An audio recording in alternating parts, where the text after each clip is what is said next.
Welcome to Impact Headlines. Global tourism to generate $10 trillion in 2023. Sharp fall in Eurozone inflation.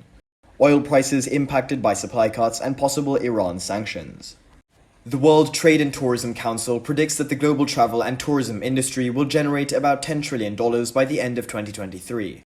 According to Julia Simpson, President and CEO of the Council, the global tourism market is expected to surpass the $15 trillion mark within the next decade. It noted that despite the ongoing efforts in China to fully reopen its travel and visa processes, the sector's performance has exceeded expectations.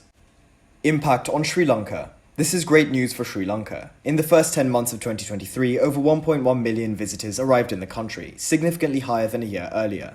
Sri Lanka tourism has a full-year target of 1.55 million and expects to earn about $2.7 billion. Eurozone inflation fell to 2.9% in October, a more than two-year low. An 11% drop in energy prices mainly contributed to this decline. A steady rise in interest rates, 4.5 percentage points since July 2022, impacted consumer prices. However, Reuters is reporting that such a sharp fall has other possible implications, namely a potential recession, with the Eurozone economy contracting by 0.1% in the third quarter. Impact on Sri Lanka. Europe is Sri Lanka's second largest export market. In the first 8 months of this year, exports reached $1.8 billion, down almost 19% from a year earlier. Further, Europe is a key tourist source market, bringing in about 500,000 visitors to Sri Lanka each year.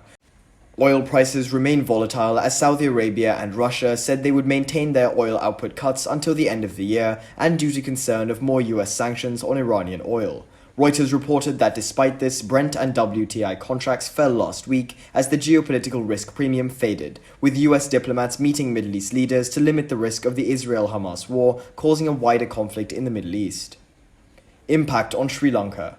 Rising oil prices come at an unfavorable time for Sri Lanka as it seeks to build its foreign currency reserves. Reserves have improved in recent months but are just over 2 months of imports. In September, the government relaxed purchasing fuel under the QR code system, driving demand higher. And that's a wrap for this week. Subscribe to our YouTube channel to stay updated on the latest developments in Sri Lanka.